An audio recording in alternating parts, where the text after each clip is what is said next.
इस क्वेश्चन में हमें पूछ रहा है कि इनमें से कौन सा जो स्टेटमेंट है वो म्यूचुअल इंडक्टेंस के लिए ट्रू नहीं है। ठीक है, क्या किसमें mutual induction between two circular plane coils, ठीक है, of radius R1 and R2 और जिसमें number of turns N1 N2 respectively है। अच्छा देखो, यहाँ पे क्वेश्चन में हमको प्लेन कॉइल्स बोल रहा है, यानी कि कॉइल हमारा इस तरीके से रखा हुआ है, ठीक है, इनके बीच में ऐसे डिस्टेंस है। लेकिन यहाँ पे देखो जो रिलेशन है ना, ये R1 R2 एरिया ऑफ ऐसे, मतलब ये चीज़ जो है ना, ये हमारा कंसेंट्रिक सर्कल के लिए बोल रहा है, मतलब कंसेंट्रिक जो कॉइल्स हैं उनके लिए बोल रहा है। तो सबसे पहले तो हम जानते हैं कि म्यूचुअल इंडक्टेंस क्या होता है। म्यूचुअल इंडक्टेंस क्या होता है, जैसे कि जैसे मान लो ये एक हमारा कॉइल है और ये एक हमारा कॉइल है, ठीक है। तो एक कॉइल में अगर मैग्नेटिक फ्लक्स मतलब जा रहा है, ठीक है, मतलब एक कॉइल के मैग्नेटिक फ्लक्स के वजह से दूसरे कॉइल में क्या होगा, करंट जो है ना वो फ्लो करेगा, ठीक है। मतलब इसमें अगर मैग्नेटिक फ्लक्स है तो इसके इफेक्ट से इसमें करंट फ्लो करता है, या फिर इसमें अगर मैग्नेटिक फ्लक्स है तो इसके वजह से इसमें करंट फ्लो करता है। क्लियर। तो ये चीज़ यहाँ पे मतलब ये म्यूचुअल इंडक्टेंस होता है। अब देखो, ये इस क्वेश्चन में हमको ऐसे तो प्लेन कॉइल्स के बारे में बात कर रहा है, लेकिन ऑप्शन हमारा जो ये R1 R2 है ना, क्यों मैं बोल रही हूँ, क्योंकि देखो जो प्लेन कॉइल होता है ना, इसमें जब हम मैग्नेटिक फ्लक्स निकालेंगे, मतलब जो हमारा म्यूचुअल इंडक्टेंस जब हम कैलकुलेट करते हैं, तो ये हमारा आता है μ0 N1 N2, ठीक है, π/R2 का square divided by 2 R1 square plus D² 3/2। D क्या है, ये डिस्टेंस में जो रहता है, ठीक है। अब मतलब मान लो कि ये दोनों कॉइल के सेंटर में हमने अपना मतलब निकाला मैग्नेटिक फ्लक्स और जो भी, तो ये चीज़ आता है। लेकिन यहाँ पे देखो R1 R2 ऐसा प्लस में नहीं है, तो हाँ ये किस चीज़ में है, देखो जो कंसेंट्रिक होता है उसका देखो कैसे निकालता है। तो कंसेंट्रिक में मान लो कि ये हमारा C1 है, ये हमारा C2 है, ठीक है। तो पहले हम क्या करेंगे कि मैग्नेटिक फ्लक्स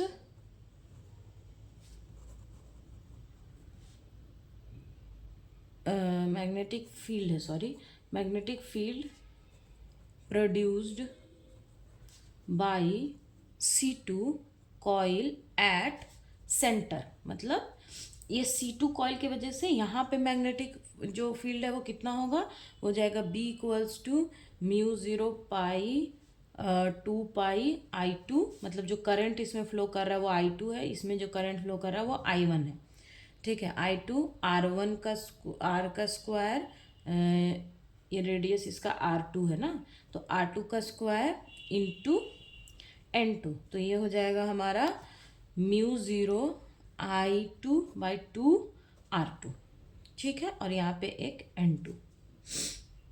क्लियर हुआ। अब हम बोलेंगे कि magnetic flux linked with coil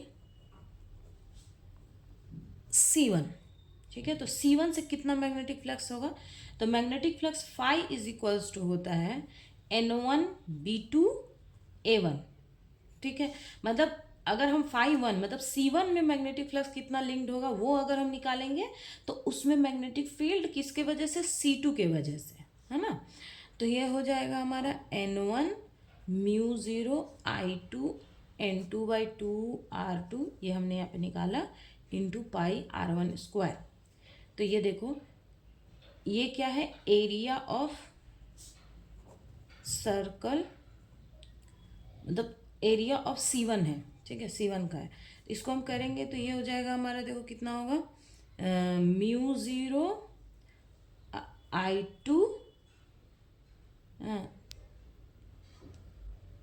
यहाँ पे एक पाई है ना, μ0 I2 N1 N2, ठीक है, एक μ0 पाई रख लो, इंटू R1² R2।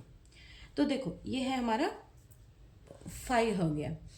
अब देखो ये जो हमारा फाई है, हाँ, ये किसके किसके ऊपर डिपेंड कर रहा है? मतलब यहाँ पे, तो यहाँ पे देखो, जो हमारा फाई है वो किस पे डिपेंड कर रहा है? Phi is proportional to n1 n2 है, phi is proportional to r1 का स्क्वायर बाई 2r2 है, एंड फाई इज प्रोपोर्शनल, यहाँ से आप बोल सकते हो यहाँ से कि phi is proportional to area. ठीक है, यहाँ से हमने ये चीज़ें निकाली कि फाई जो है वो इनके इनके प्रोपोर्शनल है। मैं देखो ये वाला मैं नहीं ले रही हूँ, ये भी हम ले सकते हैं, इसमें कोई प्रॉब्लम नहीं है। ये वाला भी, यहाँ पे जो म्यूचुअल इंडक्टेंस मैंने इसके लिए कैलकुलेट किया, ये कैलकुलेशन मैं इसलिए नहीं करी हूँ क्योंकि ये बहुत लेंदी हो जाएगा।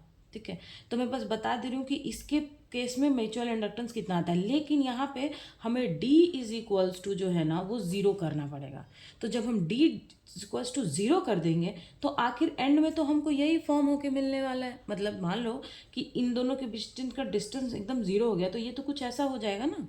ठीक है, तो इसी वजह से मतलब क्यों ऐसा हम करेंगे, क्योंकि यहाँ पे ऑप्शन में हमारा जो है ना वो m r1 मतलब यहाँ पे ये अगर इस तरीके से रहता है कि m is proportional to r2 का square by r1 square d2 3/2, इस तरीके का रहता तब हम इसको लेते, लेकिन यहाँ पे ऑप्शन में ये नहीं है, तो इस वजह से हम ये कंसेंट्रिक सर्कल वाला ले रहे हैं। या फिर आप इसको ले लो और d is equals to zero कर दो तो सेम ही आ जाएगा। तो यहाँ पे देखो, हाँ यहाँ पे तो ये क्या हो गया, फाई जो है वो किसके प्रोपोर्शनल है? n1 n2 के है। फाई प्रोपोर्शनल है r1 का स्क्वायर बाई 2r2, और फाई जो है वो एरिया के भी प्रोपोर्शनल है। तो यहाँ पे क्वेश्चन में हमें पूछा है कि विच of the statement is not true for mutual inductance. तो देखो r2 का स्क्वायर बाई r1 है, हाँ तो ये करेक्ट है। ये भी देखो, ये हमने 1 के लिए निकाला, अगर हम यही फाई 2 के लिए निकालते तो क्या हो जाता, r2 का स्क्वायर बाई 2r1। ठीक है, ऐसा। तो ये हमारा करेक्ट है। Proportional to area of secondary coil, ये भी हमारा करेक्ट है। n1 n2 ये भी करेक्ट है कि m जो है वो किसके प्रोपोर्शनल नहीं होता, r1 बाई r2 के। तो इसका ऑप्शन नंबर सी होगा। ये आपको क्लियर हो गया? ठीक है, ये क्वेश्चन आपको समझ में आया कि म्यूचुअल इंडक्टेंस जो होता है वो किसके प्रोपोर्शनल नहीं होता है, r1 बाई r2 के। मैंने क्या किया कि बीच में इसके वजह से मैग्नेटिक फील्ड निकाल लिया, और मैं इस मैग्नेटिक फील्ड की वजह से जो मैग्नेटिक फ्लक्स C1 से लिंक्ड होगा वो मैंने यहाँ पे निकाल लिया। बस इतना ही किया है इसमें। क्लियर?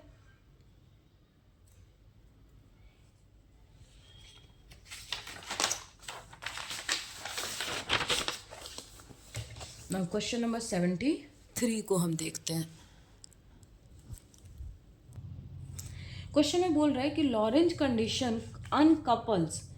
लॉरेंज कंडीशन जो होता है, लॉरेंज कंडीशन क्या होता है? सबसे पहले देखो लॉरेंज कंडीशन होता क्या है, that is C square del psi by del T equals to zero.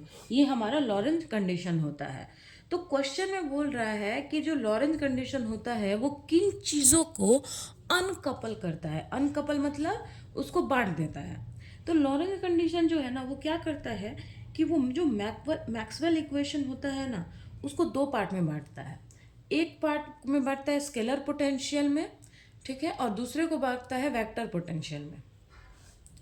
Magnetic scalar potential, magnetic vector potential. मतलब ये एक पूरा वेव इक्वेशन को, ये एक पूरा एक लॉन्ग वेव इक्वेशन की वजह के बजाय ये क्या करता है, ये मैग्नेटिक वेक्टर पोटेंशियल और मैग्नेटिक स्केलर पोटेंशियल में उसको बांट देता है। ठीक है, तो ये क्या करता है, ये दो मतलब उसमें बांटता है। पहला है कि del square phi 1 minus c square del square phi del T square equals to zero. ये क्या हो गया हमारा स्केलर पोटेंशियल। और दूसरा क्या होता है हमारा, दूसरा होता है del square a minus c square del square a del T equals to zero. ये क्या होता है हमारा वेक्टर पोटेंशियल। तो जो हमारा लॉरेंज कंडीशन है वो क्या करता है, वो हमारा एक पूरा वेव इक्वेशन को दो पार्ट में बांट देता है, किसमें स्केलर पोटेंशियल में और वेक्टर पोटेंशियल में।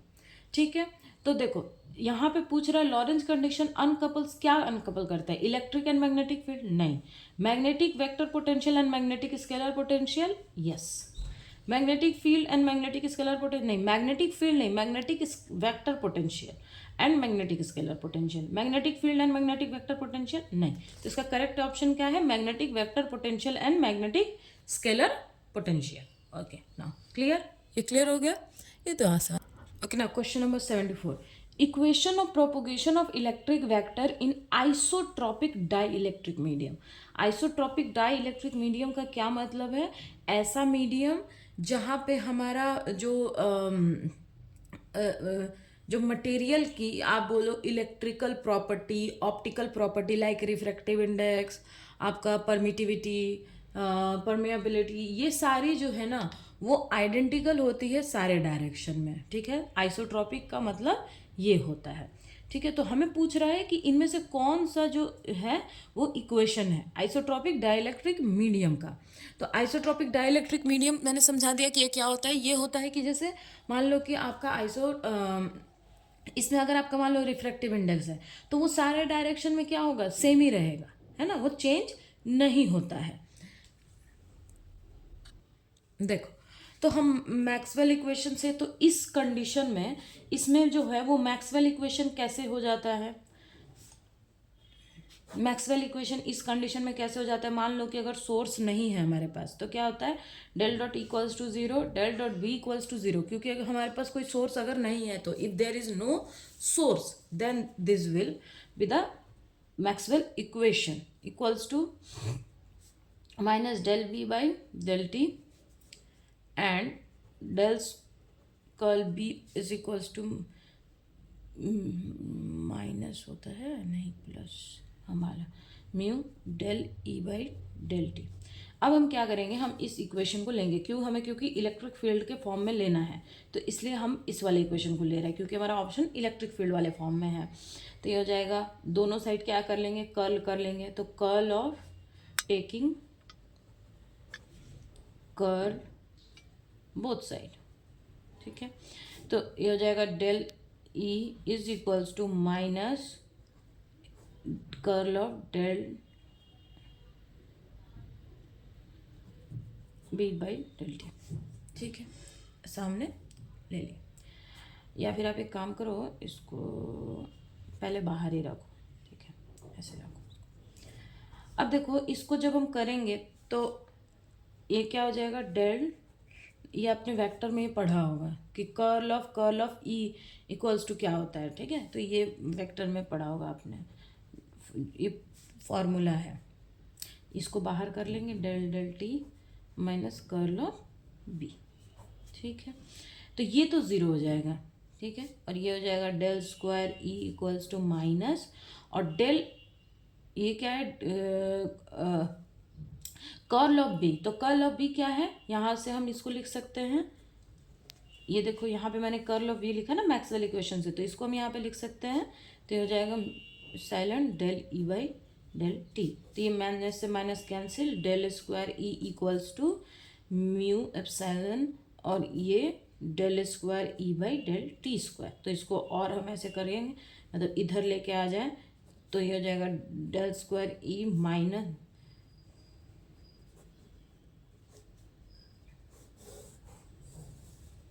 आ गया। तो अब देखो इसमें से कौन सा ऑप्शन करेक्ट आ रहा है, हमारा ऑप्शन डी। इस क्वेश्चन में कुछ भी नहीं है, इस क्वेश्चन में हमें बस ये पता होना चाहिए कि आइसोट्रॉपिक डाइइलेक्ट्रिक मीडिया के लिए ना, या मीडियम के लिए मैक्सवेल इक्वेशन में क्या चेंज आता है। जैसे जो मैक्सवेल इक्वेशन आप आइडेंटिकली पढ़ते हो तो उसका कंडक्टिंग मटेरियल के लिए, डाइइलेक्ट्रिक मटेरियल के लिए, हर एक मटेरियल के लिए वो थोड़ा चेंज हो जाता है। तो यहाँ क्वेश्चन में बस हमें ये पता होना चाहिए। इसके बाद यहाँ पे देखो, जो कि हमारा जो इक्वेशन है वो इलेक्ट्रिक वाला है, तो हमने यहाँ पे ये वाला इक्वेशन को हमने लिया है और उसमें कर्ल ले लिया है दोनों साइड।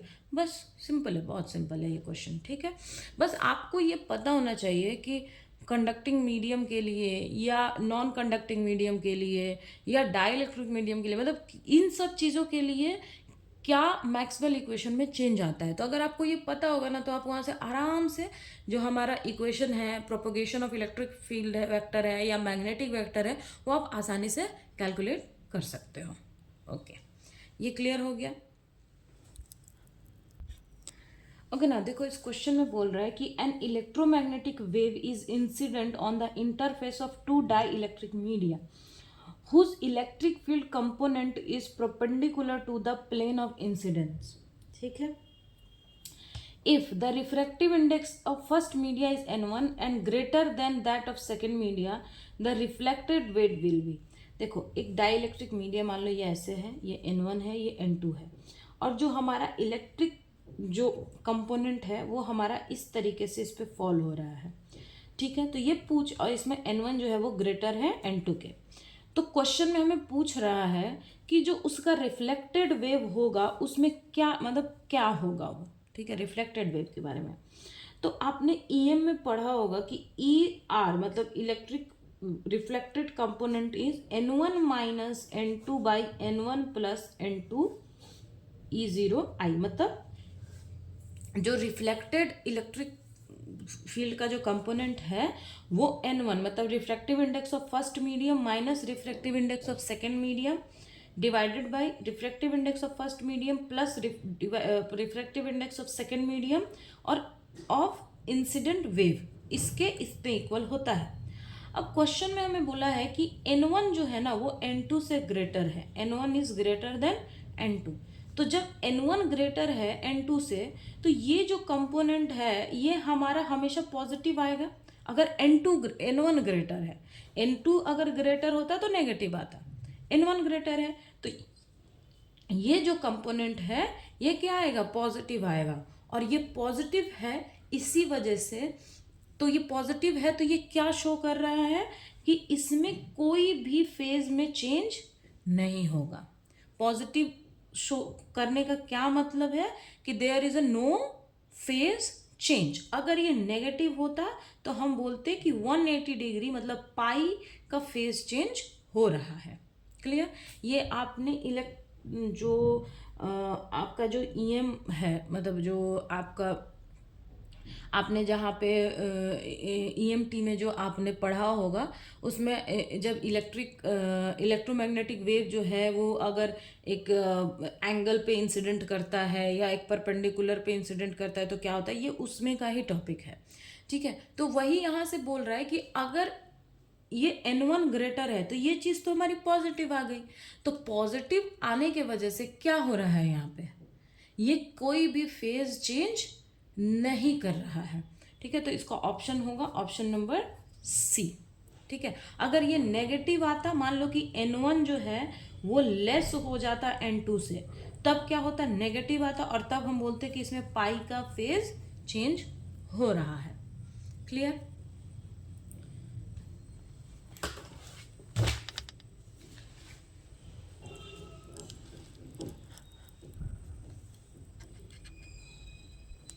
नाउ क्वेश्चन नंबर अब देखो 76।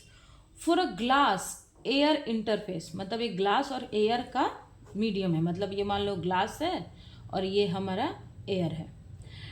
n1 इज 1.5, n1 कितना दिया हुआ है 1.5 और n2 कितना दिया हुआ है 1, मतलब रिफ्रैक्टिव इंडेक्स ऑफ ग्लास और एयर दिया हुआ है। For normal incidents of electric field the reflection coefficient, same वही है अभी मैंने बताया कि नॉर्मल इंसिडेंट अगर जब लाइट जो है वो किसी पे नॉर्मली इंसिडेंट करती है तो उसका जो रिफ्लेक्शन कोफिशिएंट होता है वो होता है n1 minus n2 by n1 plus n2 of incident, ये होता है। अब यहाँ पे पूछ रहा है हमें कोफिशिएंट पूछ रहा है। ठीक है, रिफ्लेक्शन कोफिशिएंट पूछ रहा है। ये तो मैंने बताया कि वो जो उसका जो एम्पलीट्यूड है मतलब वो कैसा होता है। रिफ्लेक्शन कोफिशिएंट जो होता है वो इस चीज़ का स्क्वायर हो जाता है। रिफ्लेक्शन कोफिशिएंट कितना हो जाता है, mu R by mu I का square. Coefficient is equals to, ठीक है, ई आर मतलब रिफ्लेक्शन जो कंपोनेंट है बाई इंसिडेंट का स्क्वायर, तो that is equals to n1 minus n2 by n1 plus n2 का स्क्वायर। तो n1 कितना है हमारे पास 1.5 माइनस 1 डिवाइडेड बाई 1.5 प्लस 1 का स्क्वायर, तो हो जाएगा 0.5 2.5 का स्क्वायर, तो ये हो जाएगा 5 1 जब 5, और ये हो जाएगा हमारा 5, तो ये हो जाएगा 1 स्क्वायर करेंगे तो कितना आ रहा है हमारा 25, है ना। तो ये हो जाएगा 0, तो दैट इज 0.04। रिफ्लेक्शन कोफिशिएंट हमारा कितना आ गया 0.04, तो ये हो जाएगा ऑप्शन बी। ये क्वेश्चन आपको समझ में आया? ये पिछले वाले क्वेश्चन से सही है, हाँ, बस इसमें फॉर्मूला में आपको आंसर पुट करना है, दैट्स इट। अच्छा, ये देखो, ये तो रिफ्लेक्शन कोफिशिएंट का है ना, हाँ ठीक है।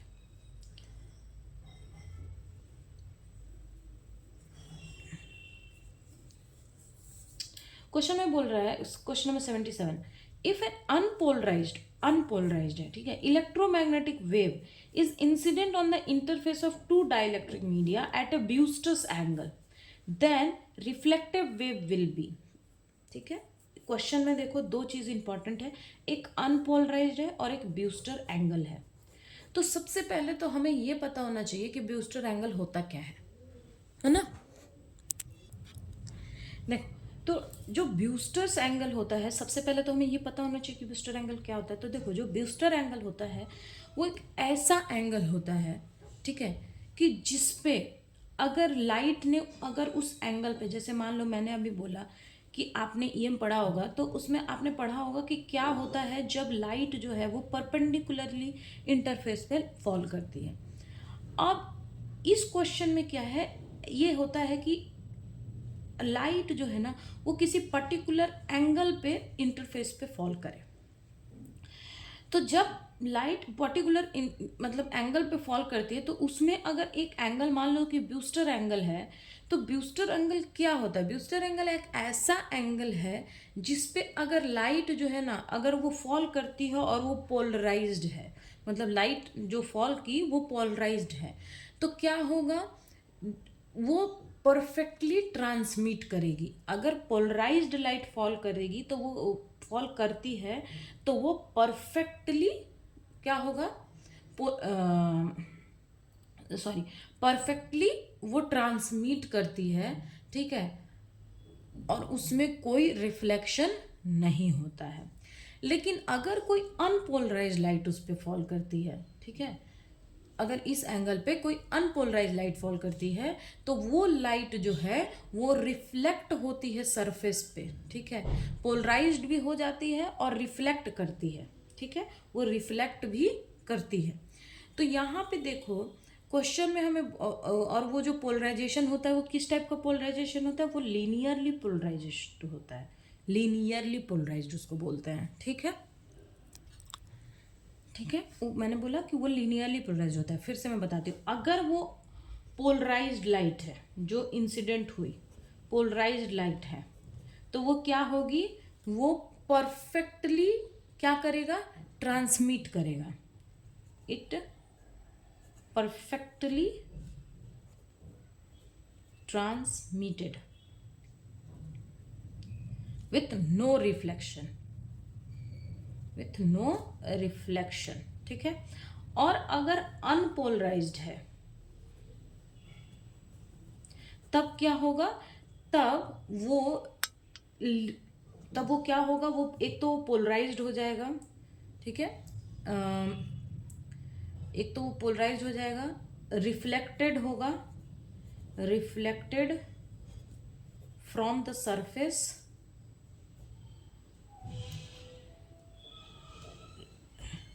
with linearly polarized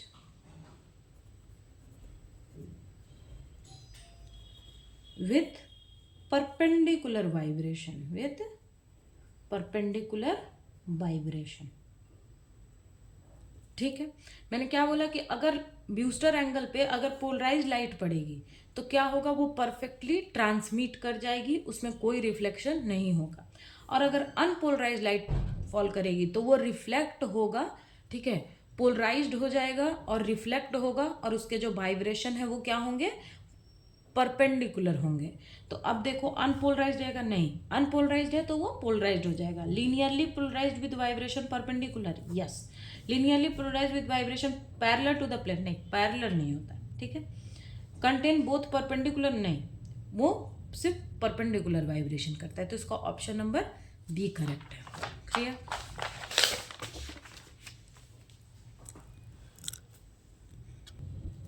अब क्वेश्चन में देखो, if E and B are electric and magnetic field, ठीक है, ई और बी हमारा इलेक्ट्रिक मैग्नेटिक फील्ड है, विच of the following is dimensionless. हमें बताना है कि इनमें से कौन सा जो है ना वो डायमेंशनलेस हो जाएगा, मतलब उसका कोई डायमेंशन नहीं है। तो चलो देखते हैं। तो देखो E by B is equals to क्या होता है, C, मतलब हम बोलते हैं ना B is equals to E by C होता है, तो मैंने वहीं से बोला। और C का वैल्यू क्या होता है, 1/√μ0 एप्सिलॉन 0, ठीक है। तो हम इसको यहाँ पे मैं यहाँ पे बोल सकते हैं कि E by B is equals to 1/μ0 epsilon 0 रूट। क्यों मैं ये कर रही हूँ, क्योंकि देखो यहाँ पे E बाई बी के साथ ये वाला वैल्यू आया है, तो ये हमको पहले उस तरह से लाना पड़ेगा ना। तो अब हम इसको क्या करेंगे, स्क्वायर कर देंगे, तो ये हो जाएगा E बाई बी का square is equals to 1/μ0 epsilon 0। अब इधर जाएगा ये μ0 epsilon 0, E by B square equals to 1। क्यों मैं ये कर रही थी, क्योंकि हमारा सारा जो ऑप्शन है वो इस टाइप का ही है, तो इस तरीके से हमें इसको बनाना पड़ेगा, तो हमने ये इसको बना लिया, ठीक है। अब देखो हमें देखना है कि इनमें से कौन सा मतलब जो कंपोनेंट है, जैसे देखो यहाँ पे देखो कि ये चीज़ हमारा निकल के आया है कि मतलब इसकी वैल्यू जो है वो हमारी 1 है ना। अब अगर हम इनमें से कौन सा वैल्यू है जो LHS का RHS के इक्वल हो जाए, ठीक है, तो अगर हम RHS, तो देखो अब हम ऑप्शन से चेक करेंगे। जैसे मैंने बोला कि μ0 एप्सिलॉन 0 E बाई बी, अगर इसकी वैल्यू 1 आ जाती है यानी कि उस चीज़ में कोई डायमेंशन नहीं है। मतलब जैसे मैं बताती हूँ, जैसे मान लो मैंने ऑप्शन नंबर ए लिया, तो μ0 एप्सिलॉन 0 E बाई बी की वैल्यू कितनी हो गई, C, ठीक है। यहाँ पे मतलब यहाँ पे क्या है, E बाई, थोड़ा ध्यान से सुनना, ठीक है, नहीं तो आप कंफ्यूज हो जाओगे। अब यहाँ पे E बाई वी की वैल्यू क्या है, C है, μ0 एप्सिलॉन 0। अब E बाई बी की वैल्यू को मैंने क्या लिखा, E बाई बी का 1/√μ0 एप्सिलॉन 0। अब देखो ये इससे कैंसिल हो जाएगा, तो ये बचेगा √μ0 एप्सिलॉन 0। यानी कि यहाँ पे कुछ एक है चीज़ जिसका एक डायमेंशन है, इसका मान लो कि इसका एक डायमेंशन होगा। क्या इसका डायमेंशन होगा, ये होगा 1/c। और c का डायमेंशन क्या होता है, हम क्या बोलते हैं, 1/3 × 10⁸ मीटर पर सेकेंड। ये ऊपर जाएगा तो ये मतलब मीटर पर सेकेंड, जैसे रिवर्स में हो जाएगा तो ये सेकेंड पर मीटर ऐसे हो जाएगा। तो इसका एक डायमेंशन है ना, इसका डायमेंशन सेकेंड और मीटर, जैसे इसको अगर हम डायमेंशन फॉर्मूला में लिखे तो सेकेंड है, तो यानी कि टाइम का डायमेंशन है इसमें, और ये मीटर में है, तो इसका लेंथ का डायमेंशन है, लेंथ का डायमेंशन इनवर्स है, मास का भले 0 हो, तो इस तरीके का एक ये इसमें डायमेंशन है इस, ठीक है। तो ये तो डायमेंशन लेस नहीं है, मतलब इसमें कुछ तो बच रहा है, तो इसमें एक डायमेंशन हमारा है, ये हमारा डायमेंशन लेस नहीं है। अब हम ऑप्शन नंबर बी लेते हैं, तो देखो बी में क्या है, μ0 एप्सिलॉन 0 b बाई ई का स्क्वायर, ठीक है। तो देखो यहाँ पे ये b बाई ई है, e बाई बी नहीं है, b बाई ई है, तो e बाई बी का तो c है, तो b बाई ई का कितना हो जाएगा, 1/c होगा ना। तो यहाँ पे देखो μ0 एप्सिलॉन 0 और b बाई ई का वैल्यू क्या हो गया, 1/c का स्क्वायर, ठीक है। तो ये क्या हो जाएगा, mu zero epsilon zero 1/c का स्क्वायर, मतलब c कितना है 1/म्यू जीरो एप्सिलॉन जीरो इसका स्क्वायर, तो ये ऊपर जाएगा तो ये म्यू जीरो एप्सिलॉन जीरो हो जाएगा, तो ये हो जाएगा म्यू स्क्वायर एप्सिलॉन स्क्वायर। यानी यहाँ इसका भी कुछ एक डायमेंशन है, अगर ये चीज़ आया है तो इसका भी कुछ एक डायमेंशन होगा, है ना। ये डायमेंशन, इसका भी एक डायमेंशन, इसको भी जब हम कैलकुलेट करेंगे तो कुछ इस तरीके का इसका डायमेंशन आ जाएगा, यानी ये भी हमारा डायमेंशन लेस नहीं है। अब हम देते हैं ऑप्शन नंबर, हम सी ले लेते हैं, आपको दिख तो रहा है ना, हाँ ठीक है। ऑप्शन नंबर हम सी लेते हैं, mu zero epsilon zero E by B का स्क्वायर। तो ई बाई बी का हमने क्या निकाला है, E by B is C, और सी का स्क्वायर कितना हो जाएगा, म्यू जीरो एप्सिलॉन जीरो, तो यहाँ पे mu zero epsilon zero into 1/म्यू जीरो एप्सिलॉन जीरो, ये कैंसिल हो गया 1, यानी इसका कोई डायमेंशन नहीं है। 1 का क्या डायमेंशन है, 1 का कोई डायमेंशन थोड़ी है, तो इसका कोई डायमेंशन नहीं, तो यानी ये क्या हो गया हमारा डायमेंशन लेस। अब हम ऑप्शन इसको चेक करते हैं, तो ये तो म्यू बाई एप्सिलॉन है और ई बाई बी है, तो ये सी हो गया, सी यानी 1/म्यू जीरो एप्सिलॉन जीरो, इस ये कैंसिल हो गया, सॉरी ये रूट में है, तो ये इससे ये कैंसिल होगा, तो ये हो जाएगा म्यू, और ये यहाँ एक, और ये ऐसे, ठीक है। तो यानी कि इन सब का कुछ ना कुछ एक, जब हम इसको सॉल्व कर रहे हैं तो इन सब का कुछ ना कुछ एक डायमेंशन आ रहा है, लेकिन जब हम इसको सॉल्व कर रहे हैं तो इसका कोई डायमेंशन हमको नहीं आ रहा है, तो इसी वजह से हमारा ऑप्शन नंबर सी करेक्ट है। ये क्वेश्चन आपको समझ में आया, मैंने बोला था ध्यान से सुनने के लिए, नहीं तो ये हम कंफ्यूज हो जाएंगे। इसमें हम क्या करेंगे, इन सब वैल्यू को हम कैलकुलेट करेंगे, अगर उसके कैलकुलेशन के बाद उसमें कुछ एक डायमेंशन आ रहा है, इसका मतलब है कि ये जो है वो हमारा डायमेंशन लेस नहीं है, लेकिन इसका हमने कैलकुलेट किया तो इसका 1 आ गया, तो 1 का कोई डायमेंशन थोड़ी है, तो वो 1 जो है वो डायमेंशन लेस है। Clear, okay. ना क्वेश्चन नंबर 79 दिख रहा आपको ना, हाँ ठीक।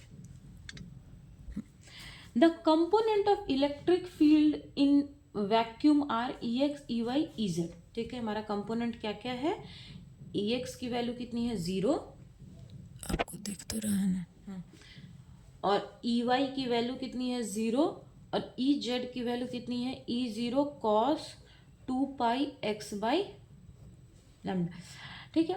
The time rate of vibration of the magnetic flux density dV/dt, मतलब हमें यहाँ पे सिंपली dV/dt को कैलकुलेट करना है, कुछ नहीं है क्वेश्चन में, ठीक है।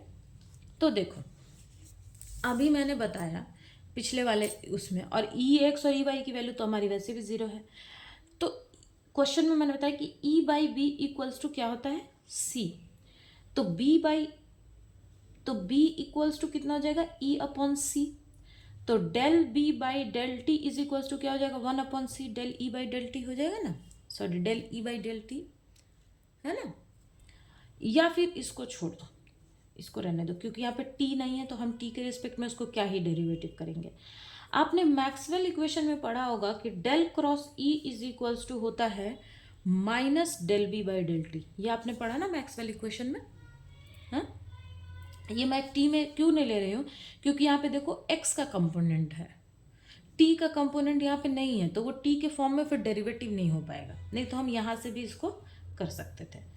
तो ये देखो अब यहाँ से हम इसको निकाल सकते हैं, तो डेल B/डेल T इज इक्वल्स टू कितना हो गया माइनस डेल B/डेल T is del cross E, मतलब कर्ल ऑफ E, तब इसको कर्ल करो I cap J cap K cap, EX का कंपोनेंट कितना है यहाँ पे del del X del del Y del del Z, X का कंपोनेंट 0, Y का कंपोनेंट 0 और Z का कंपोनेंट हमारे पास है, EZ की वैल्यू हमारे पास है, तो दैट इज इक्वल टू हो जाएगा I cap J cap K cap del del X del del Y del del Z 0 0, और EZ कितना है E0 cos 2πx/λ। अब देखो, अब करेंगे I कंपोनेंट, I को लेंगे ऐसे, तो ये Y में तो 0 दे देगा क्योंकि ये X का कंपोनेंट है, तो Y तो कोई कंपोनेंट है नहीं, डेरिवेटिव क्या हो जाएगी हमारी 0, और इसको भी करेंगे तो 0, मतलब I कंपोनेंट 0। J देखो, जे में ऐसे क्रॉस करो तो ये एक्स, हाँ तो एक्स है तो एक्स होगा यहाँ पे। तो del del X of E zero cos 2π(x) by lambda minus, तो माइनस में ये जीरो जीरो तो जीरो हो जाएगा। अब हम के लेंगे तो के में जीरो ही है, के जीरो हो जाएगा। तो यानी हमारे पास यहाँ पे सिर्फ एक जे कंपोनेंट आएगा, तो ये हो जाएगा माइनस जे। अब देखो यहाँ पे एक्स के लिए हमको करना है, तो ये ई ज़ीरो बाहर आ जाएगा, यहाँ पे 2π बाहर आएगा, कॉस है तो कॉस का कितना हो जाएगा साइन, तो हो जाएगा साइन π(x) बाई लेमडा, ठीक है। और यहाँ पे एक सेकेंड, कुछ क्वेश्चन में मैंने गलती करा है क्या? अच्छा हाँ, यहाँ पे एक ओमेगा टी भी है, कॉस ओमेगा टी है, सॉरी यहाँ पे कॉस ओमेगा टी भी है,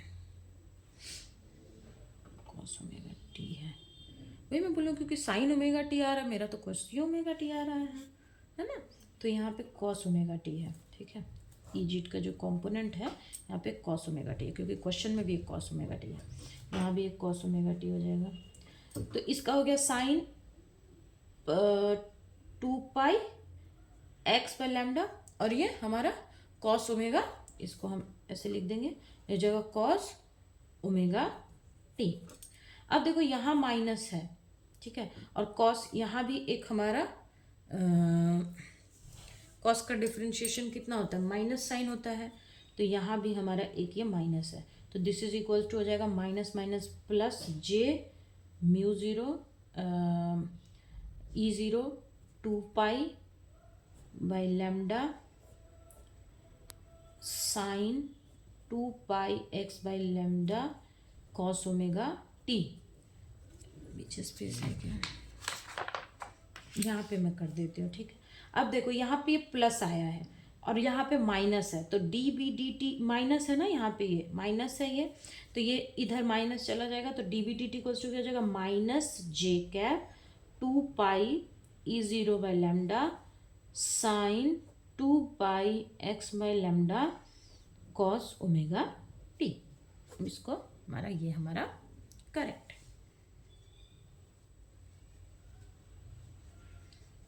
ठीक है। आपको ये चीज़ समझ में आ गई यहाँ से हमने, ठीक है ना। देखो क्वेश्चन में बोल रहा है कि motion of a charge particle in mutually perpendicular electric and magnetic field. अगर एक जैसे मान लो ये इलेक्ट्रिक फील्ड है और ये हमारा मैग्नेटिक फील्ड है, ठीक है, म्यूचुअली परपेंडिकुलर है दोनों, इसमें चार्ज पार्टिकल का कैसा रहता है, तो इसमें साइक्लोइडिकल होता है, साइक्लोइडिकल होता है इसमें, ठीक है। ये चार्ज पार्टिकल का मोशन आपने पढ़ा होगा, तो उसमें ये ऐसा साइक्लोइडिकल होता है, तो ये आपको पता होगा वहाँ पे, ठीक है। अच्छा एक गलती मुझसे हो गई है, ये पहले मैंने क्वेश्चन नंबर 82 कर दिया है, ठीक है, और फिर 83 किया है, तो ये थोड़ा सा यहाँ पे मुझसे गलती हो गई है, तो क्या करें, पहले 82 कर लें, पहले 81 कर लेते हैं। 81 for a particle moving in a 1D box, ठीक है, 1D potential box, the normalised wave function is given by this, मतलब ये वेव फंक्शन ऑलरेडी नॉर्मलाइज्ड है, हमको नॉर्मलाइज करने की ज़रूरत अब नहीं है। क्वांटम मैकेनिक्स में ना अगर कोई भी वेव फंक्शन दिया हुआ है तो सबसे पहले हमको चेक करना है कि वो नॉर्मलाइज है या नहीं है। अगर वो नॉर्मलाइज नहीं है तो हमको उसको पहले नॉर्मलाइज करना है। In the region this and psi equals to 0, ठीक है, elsewhere the probability of finding the particle in region this is. अच्छा देखो एक हमें शाई दिया हुआ है, ठीक है,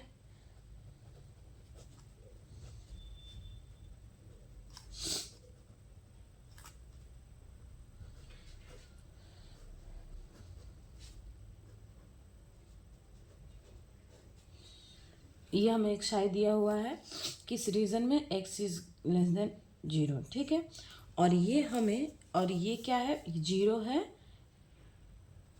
एल्सवेयर, मतलब इस रीजन में ये इक्वेशन है और बाकी जगह 0 है, ठीक है। और हमें बोल रहा है कि हमें प्रोबेबिलिटी फाइंड करना है इस रीजन में, तो इस रीजन का फिर हमें एक वेव फंक्शन होगा, तो वो साई डैश कितना हो जाएगा, इस रीजन का वेव फंक्शन देखो, यहाँ पे 2a है तो यहाँ 2a है, लेकिन यहाँ a/4 है तो यहाँ पे क्या हो जाएगा a/4। ठीक है,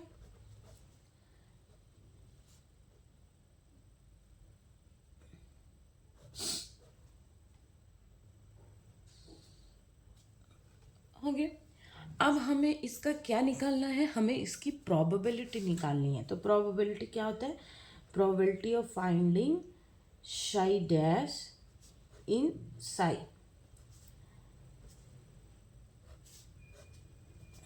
ये होता है प्रोबेबिलिटी का फॉर्मूला।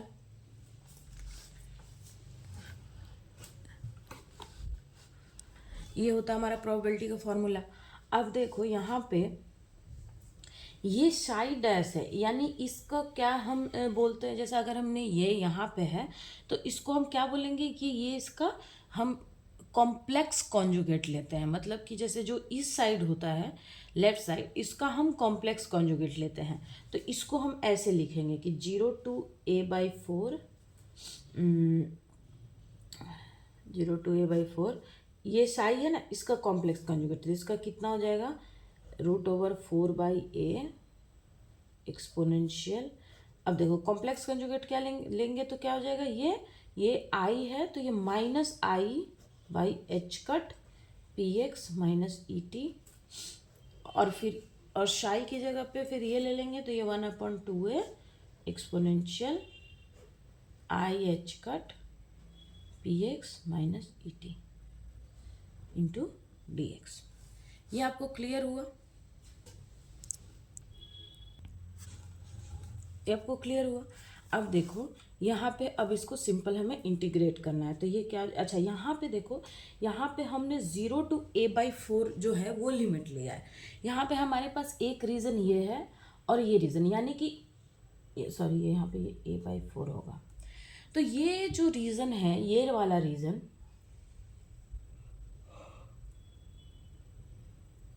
सॉरी ये वाला जो रीज़न है, ये रीज़न मतलब इसके अंदर लाई करेगा। मतलब मान लो 0 to 2a, यानी यहाँ से यहाँ तक अगर हमारा ये एक पोटेंशियल बॉक्स है तो 0 to 2a यहाँ तक है, लेकिन 0 to a/4 तो यहीं तक होगा।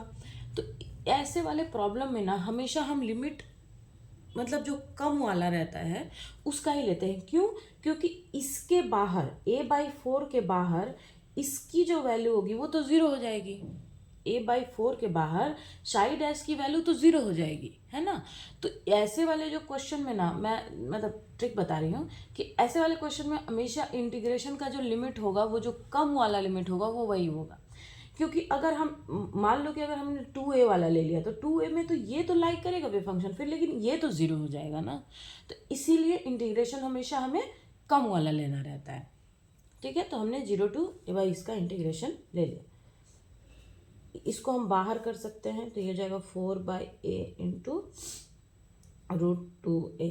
अब ये देखो एक्सपोनेंशियल, अरे ये सब एक्सपोनेंशियल में तो ये सारा ऐड हो जाएगा। मतलब e का पावर यहाँ पे जैसे यहाँ पे देखो e का पावर a है और e का पावर b है, तो हम इसको ऐसे बोल सकते हैं ना कि e का पावर a + b, ऐसे तो वे ऐसे ही है ये। ठीक है, तो ये माइनस हो गया तो -i/h पी एक्स माइनस, और ये minus plus i/h E T, हाँ फिर ये प्लस में है तो plus i/h P x minus i/h E T. ठीक है, डी एक्स। तो ये कैंसिल, ये कैंसिल, तो यानी यहाँ पे तो अब तो कुछ भी नहीं बचा, मतलब ये तो 0 हो गया। तो एक्सपोनेंशियल का पावर 0 कितना हो गया 1, तो ये हो जाएगा 4a into 1/2a 0 to a/4 1 है 1, तो ये सिर्फ सिंपल dx। अब इसका इंटीग्रेशन कितना हो जाएगा, इंटीग्रेशन ये x होगा और x का a/4 कर देंगे, है ना। जैसे इंटीग्रेशन ऑफ x मतलब dx का इंटीग्रेशन क्या होगा x होगा, और x में जब लिमिट a/4 माइनस a 0 करेंगे तो ये a/4 हो जाएगा। तो यहाँ पे मैं डायरेक्ट a/4 लिख देती हूँ इंटू a/4। अब इसको कैलकुलेट करो तो देखो ये कितना हो जाएगा, ये 2/√a into √2a into a/4। तो ये रूट है, ये भी रूट है और ये a है, तो ये इससे कैंसिल हो गया और ये इससे कैंसिल हो गया, तो हमारे इंटीग्रेशन की वैल्यू कितनी आ गई, 1/2√2। ठीक है, 2√2 आया ना। अब देखो प्रोबेबिलिटी जो होती है वो कितनी होती है, P इज कितना मैंने बोला था, शाई मॉड का स्क्वायर। ठीक है, तो हमारे पास शाई कितना आ गया है, ये आ गया है 2√2। तो इसका स्क्वायर करेंगे तो ये कितना हो जाएगा, 4, 2 जब 4 और रूट का 2, तो यानी कि 8। यानी हमारी प्रोबेबिलिटी कितनी आ रही है, 1/8। ठीक है, अब यहाँ पे देखो कौन सा ऑप्शन करेक्ट है हमारा, ऑप्शन नंबर सी। ये क्वेश्चन आपको समझ में आया। इसमें बस ये कि ये ना लिमिट वाला थोड़ा ट्रिक है। ठीक है, तो मैं आपको बता देती हूँ, जब भी ऐसा आएगा ना कि मतलब ऐसा क्वेश्चन अगर आता है कभी भी कि ये वाला एक वेव फंक्शन है और दूसरे एक रीजन में, वो रीजन चाहे बड़ा हो चाहे छोटा हो, ठीक है, हमें प्रोबेबिलिटी निकालनी है। तो हमें क्या करना रहता है ना कि उसमें से जो छोटा वाला मतलब ये रहता है, आपको जो रीज़न दिया रहता है उसको ही इंटीग्रेशन का वैल्यू लेना रहता है। क्यों, क्योंकि मान लो कि जैसे मान लो, ठीक है, अगर ये क्वेश्चन में ऐसा रहता कि यहाँ पे ये a/4 रहता, ये शाई का यहाँ पे मान लो कि a/4 रहता और यहाँ पे 2a रहता, तब भी हम यहाँ पे a/4 ही इंटीग्रेशन लेते हैं। क्यों, क्योंकि जब 2a में शाई डैश तो पाए होगा, लेकिन शाई तो फिर 0 हो जाएगा ना। तो कोई भी एक फंक्शन 0 हो जाएगा तो फिर प्रोबेबिलिटी कैसे आएगी, है ना। तो इसीलिए हमेशा इसमें जो छोटा वाला रीजन रहता है हम वही लेते हैं। ये क्लियर हो गया आपको। अगला क्वेश्चन नंबर 82 देखो, a particle of a energy E is incident from the left on a potential barrier is given by this. ये हमारा एक पोटेंशियल बैरियर है। तो ये क्या है, पोटेंशियल स्टेप के बारे में आपने पढ़ा होगा क्वांटम में, पोटेंशियल स्टेप वाला फंक्शन पढ़ा था ना, ये वही है। ठीक है, उसी का वेव फंक्शन, मतलब उसका कुछ ऐसा था, इस टाइप का एक पोटेंशियल वाला पढ़ा होगा ना आपने। हाँ, तो ये वही वाला है, where V not is a positive constant and the reflection coefficient R as a function of ratio E/V0 will vary according to which of the following figure. इसमें से हमें बताना है, ये 4 हमें ग्राफ दिया हुआ है और हमें बताना है कि मतलब E/V जो है, रिफ्लेक्शन कोफिशिएंट जो है वो E/V के किस तरह से वेरी करेगा, मतलब इसमें से कौन सा, मतलब ग्राफ जो है वो रिफ्लेक्शन कोफिशिएंट और E/V0 के रिस्पेक्ट में हमको दिया हुआ है। तो हमें बताना है कि ग्राफ जो है वो किसके अकॉर्डिंग वो वेरी करता है। क्लियर है। ये देखो थोड़ा सा यहाँ पे मेरे से गलत बन गया, ये 1 तक आएगा और ये टच नहीं होता, ये ऐसे रहता है, क्योंकि टच होगा इन्फिनिटी पे। E/V0 जो है ना, जब टर्न होगा इन्फिनिटी तब ये टच होता है, ये टच नहीं होता है। ठीक है, ये हमारे पास 4 ग्राफ दिया हुआ है। अब हमें बताना है कि इनमें से कौन सा ग्राफ जो है वो करेक्ट है।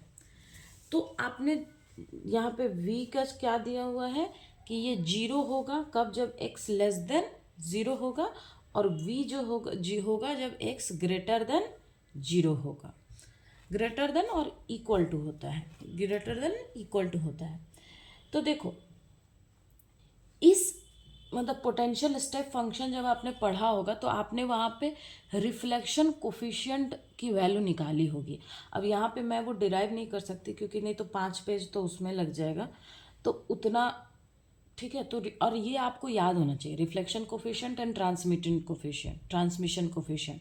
ठीक है, तो ये यहाँ पे तो उसमें जो रिफ्लेक्शन कोफिशिएंट आता है वो होता है R equals to 1 minus V0/E divided by 1 plus 1 minus V0/E।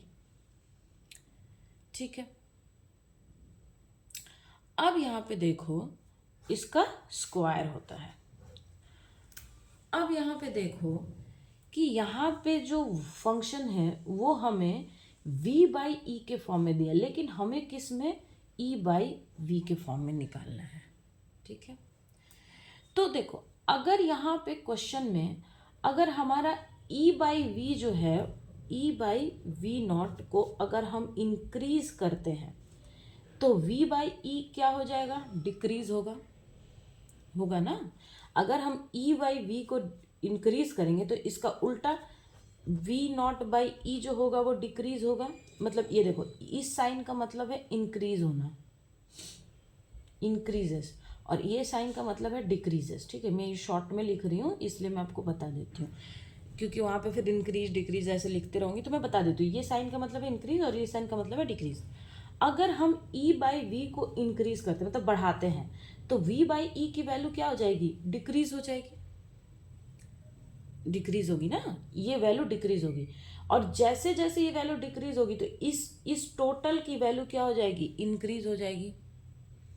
जैसे मान लो कि इसका वैल्यू पहले 0.1 था, तो यहाँ पे कितना आता, 1 minus 0.1 is 0.9।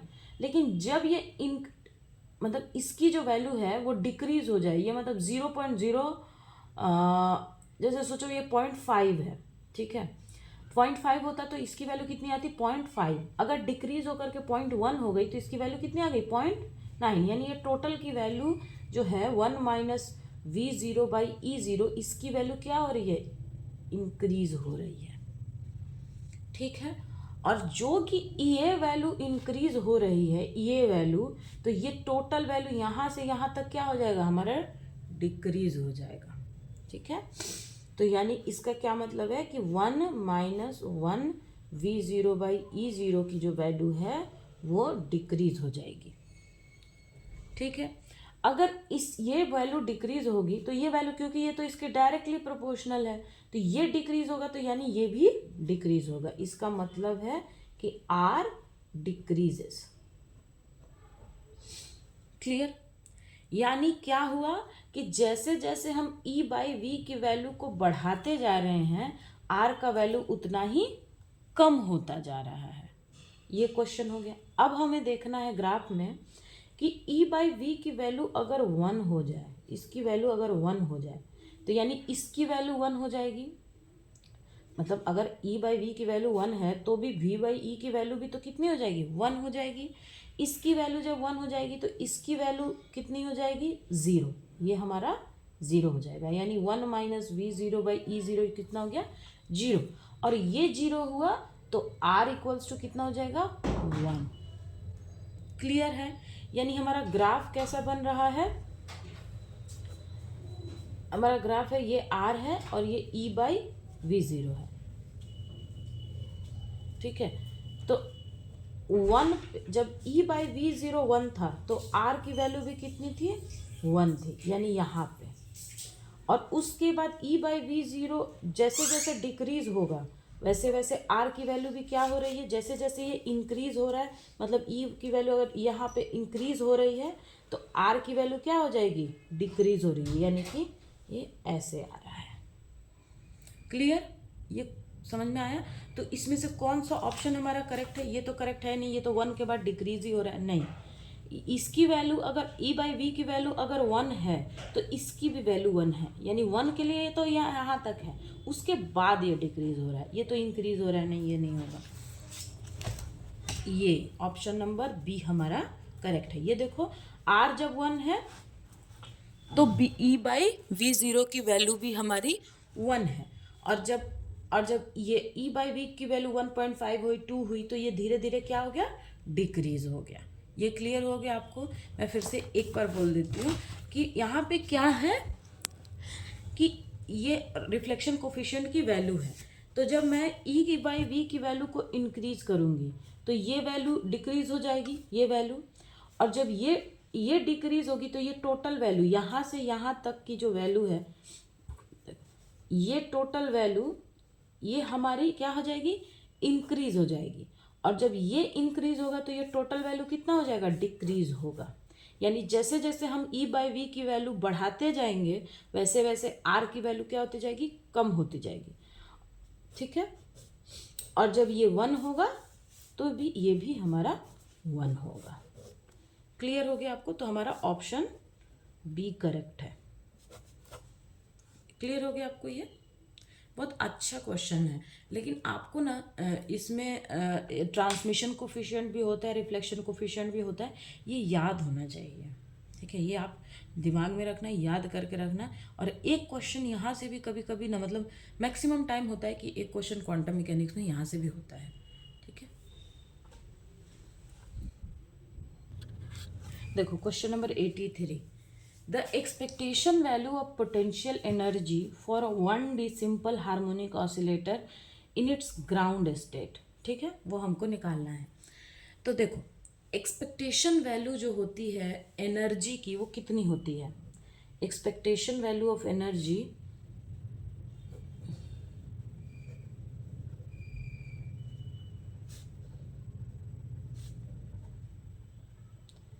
In 1D harmonic oscillator, यहाँ पे इसको कैपिटल एच ओ होगा। ठीक है, हार्मोनिक ऑसिलेटर, तो ये कितनी होती है एक्सपेक्टेशन वैल्यू? ये जब आप कैलकुलेट करते हो तो ये होता है H cut omega by 2n+1, ये होता है। तो ये देखो, ये तो टोटल एनर्जी का हुआ ना, और टोटल एनर्जी क्या होती है? Kinetic energy plus potential energy. ठीक है, हमारे पास जो total expectation value of energy होती है वो कितनी होती है? H cut omega by 2n+1। तो ये क्या है? टोटल काइनेटिक एनर्जी और पोटेंशियल एनर्जी का सम है टोटल एनर्जी। तो इसमें काइनेटिक एनर्जी का एक्सपेक्टेशन वैल्यू तब कितना हो गया? तो इसका आधा इसमें आधा, मान लो हाफ इसका, ये जो टोटल है ये हाफ क्या है? काइनेटिक एनर्जी है, हाफ पोटेंशियल एनर्जी है। तो इसमें काइनेटिक एनर्जी का एक्सपेक्टेशन वैल्यू कितना हो गया? इसका हाफ, तो इसका हाफ कितना हो जाएगा? H cut omega by 4 2n+1। और इसमें तब पोटेंशियल एनर्जी भी हाफ है, तो यानी पोटेंशियल एनर्जी भी कितना हो गया? H cut omega by 4 2n+1।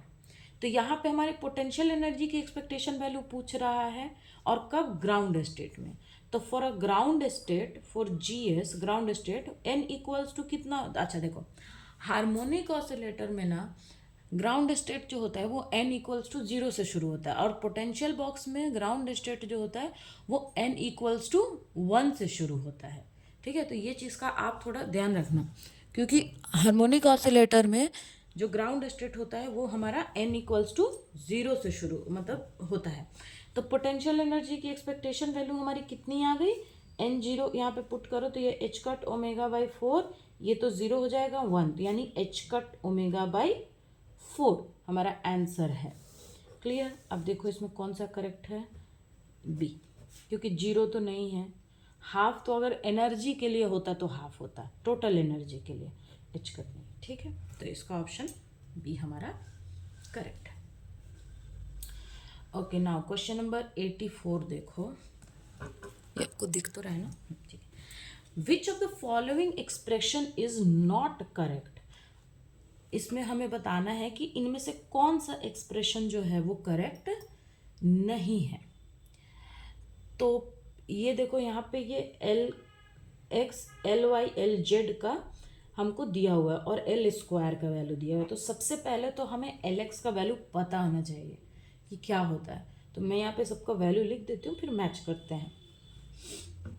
देखो LX का क्या होता है?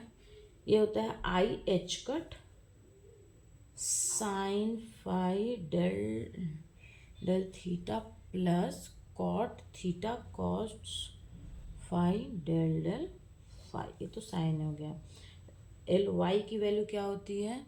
IH cut minus cos phi del phi plus cot theta sine phi del phi. LZ की वैल्यू तो सबको पता है कि IH कट डेल फाई होता है। ठीक है, और L² का पीछे लिख देती हूँ, पीछे स्पेस दिख रहा है ना आपको? हाँ, LZ की वैल्यू जो होती है L² की, ये कितनी होती है? ये होता है -H² 1/sin theta del theta sine theta del theta plus sine square theta del square del phi. ठीक है, ये वैल्यूज मैंने यहाँ पे लिख दी है। अब यहाँ पे देखना है कि इनमें से कौन सा वैल्यू मैच नहीं कर रहा है।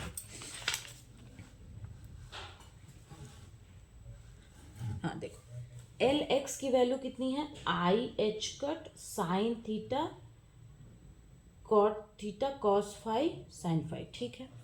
तो यहाँ पे देखो आई एच कट है, यहाँ पे साइन है, तो जब ये अंदर जाएगा ना, ये जब थोड़ा अंदर चला जाएगा तो ये साइन के माइनस का वैल्यू अगर अंदर जाएगा तो ये कितना हो जाएगा, I H cut sine five del del theta plus cot theta cos five del del five, ठीक है।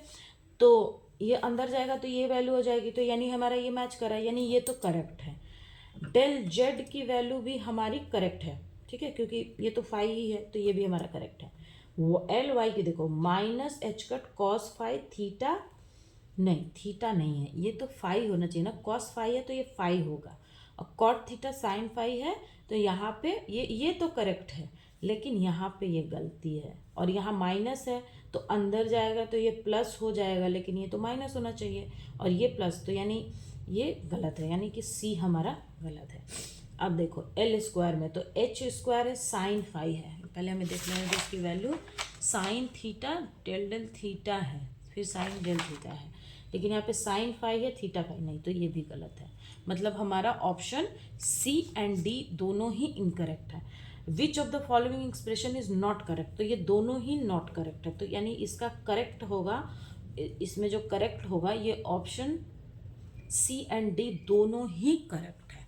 अच्छा देखो, इस टाइप के क्वेश्चन देने का क्या ही मतलब है एग्ज़ाम में, क्यों, क्योंकि बच्चे अब एक आंसर शीट में बच्चों को क्या रहता है ना, कि लगता है कि एग्ज़ाम में कि नहीं एक ही करेक्ट है, क्योंकि वहाँ पे तो लिखा नहीं रहता है ना, कि यहाँ पे जैसे अब मान लो इस क्वेश्चन में ये लिखा रहता कि विच ऑफ द फॉलोइंग इज और आर नॉट करेक्ट, मतलब कि तो आर लिखा रहता तो बच्चों को ये पता रहता कि दो भी हो सकता है, तो वो आंसर शीट में भी 2 मार्क करेंगे, लेकिन इस ऐसे तो बच्चे कंफ्यूज हो जाते हैं, और कन्फ्यूजन से, क्योंकि उनको लगता है कि ओमा शीट में हमको एक ही ऑप्शन को फिल करना है, तो यहाँ पे 2 ऑप्शन इसका यहाँ पे करेक्ट है, मतलब ये दोनों ही करेक्ट है। तो ये अगर इस टाइप का क्वेश्चन एग्जाम में आता है तो यहाँ पे इज की जगह आर भी देना चाहिए। जैसे CISR नेट के एक पेपर में ना, अगर 2 ऑप्शन करेक्ट रहता है तो वो लोग पहले ही लिख देते हैं उस क्वेश्चन में, मतलब इसका मतलब ये नहीं है कि 2 होगा ही, अगर होगा भी तो बच्चा ये नहीं समझता कि मतलब कि उसका ऑप्शन करेक्ट नहीं आ रहा है, ठीक है।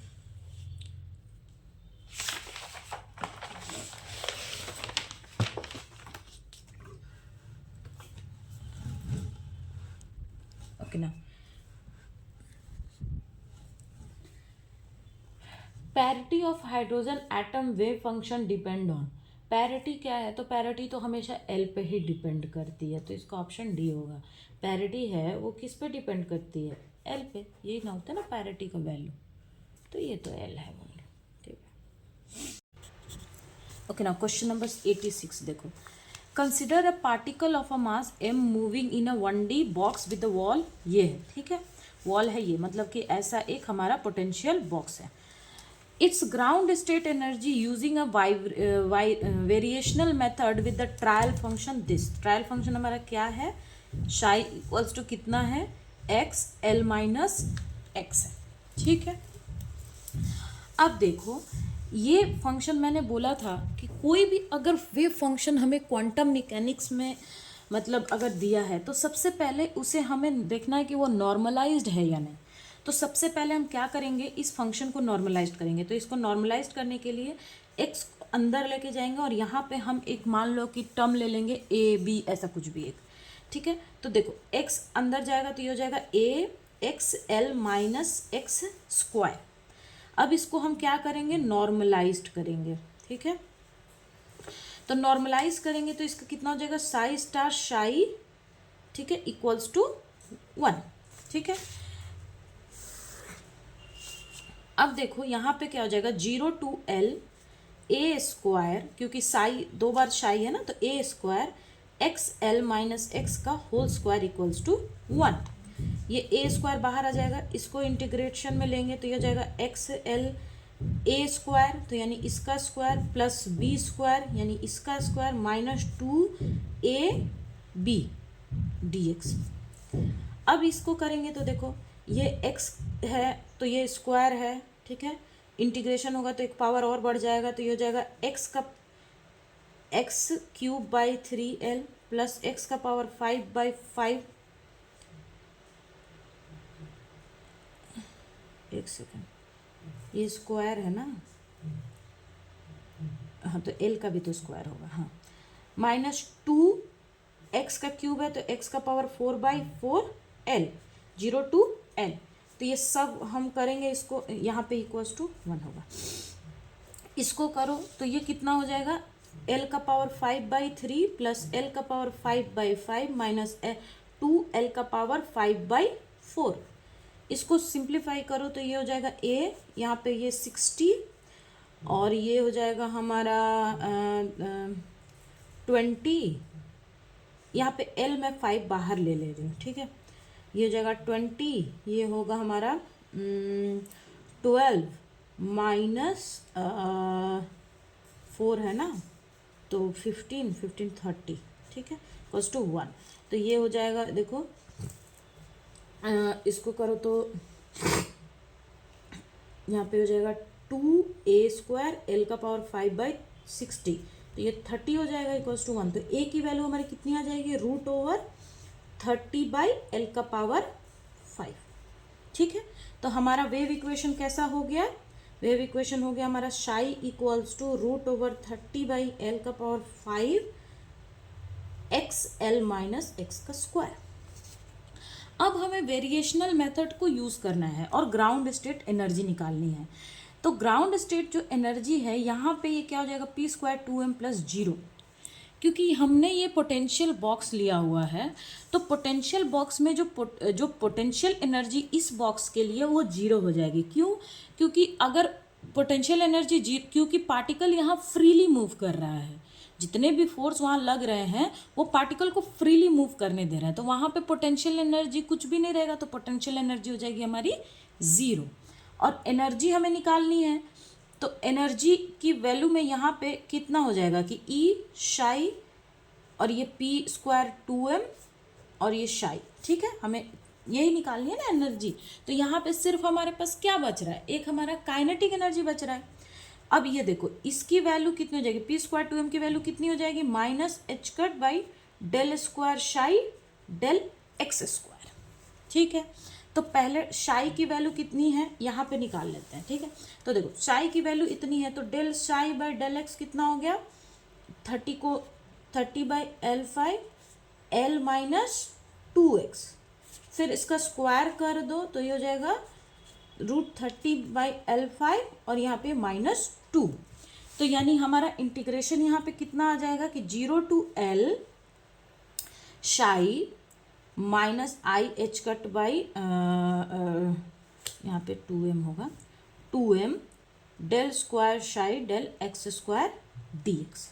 तो ये तो बाहर हम ले सकते हैं, सॉरी यहाँ पे I नहीं होता, I यहाँ पे h² होता है, ठीक है, I नहीं होता है, हाँ h² होता है, ये h² होगा, ये I नहीं होगा, इसको यहाँ पे माइनस होगा, माइनस हम बाहर लेंगे तो ये हो जाएगा h² 2m, ठीक है, 0 to l साई की वैल्यू कितनी है हमारी, √30/l का power 5 xl minus l square, और इसका वैल्यू कितना आ गया है हमारा √30/l5 और ये -2 dx।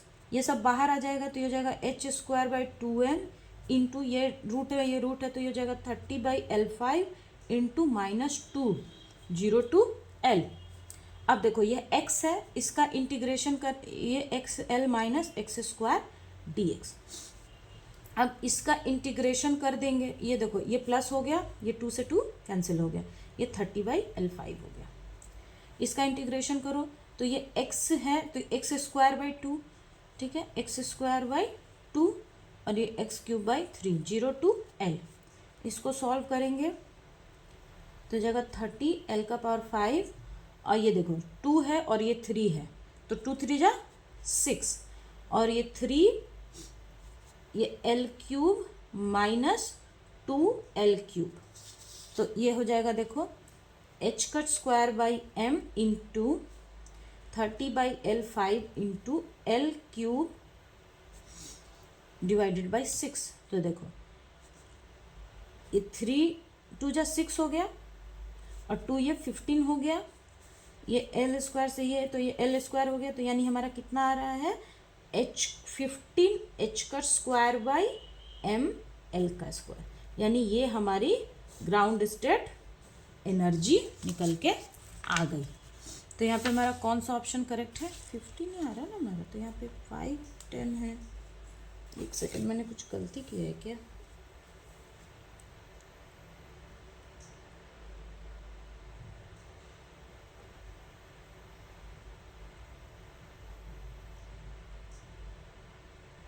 ओ यहाँ पे 3 नहीं होगा ना, 3 - 2 1 होगा, ठीक है, ये 2 होगा, तो ये 6 है, तो 6 5 जा 30, यहाँ पे 5 होगा, सॉरी ये मैंने गलती कर दिया था, यहाँ पे ये 3 नहीं होगा क्योंकि 3 - 2 है तो L ही होगा ना, यहाँ पे 5 होगा, तो यानी हमारा आंसर क्या है 5H cut M L square, हमारा ऑप्शन ए करेक्ट है। ये आपको क्वेश्चन समझ में है? कुछ नहीं है, बस नॉर्मलाइज्ड करना है और उसके बाद हमारा ये वाला इक्वेशन निकाल लेना है वेरिएशनल मेथड में। यहाँ पे पोटेंशियल एनर्जी हमारी 0 होगी। ये क्लियर हो गया आपको? ओके ओके ना 87 देखो, the expectation value off spin component S Z for a state describe by this. ठीक है, तो हमारे पास ये स्टेट हमको दिया हुआ है। स्टेट हमारा क्या है कि 1/√5 बाई नहीं है 2 1 है। ठीक है, हमें एस जेड निकालना है और इसका क्या निकालना है? Expectation value. तो expectation value of S Z कितना हो जाएगा? ये हो जाता है शाई एस जेड, ये होता है ना एक्सपेक्टेशन वैल्यू इसकी। तो बस कुछ नहीं है, और एस जेड की वैल्यू कितनी होती है? एच कट बाई 2 1 0 0 -1, बस यहाँ पे पुट कर देना। तो ये साई स्टार में है, ठीक है, इतना मतलब कॉम्प्लेक्स कंजुगेट इसका लेना है। तो देखो ये कितना हो जाएगा 1/√5, आसान क्वेश्चन है ये। हाँ, कॉम्प्लेक्स कंजुगेट में लेंगे तो ये ऐसे हो जाएगा, मतलब ये ट्रांसफर्ड हो जाता है, तो ये वैसे हो, ये ऐसे हो जाएगा।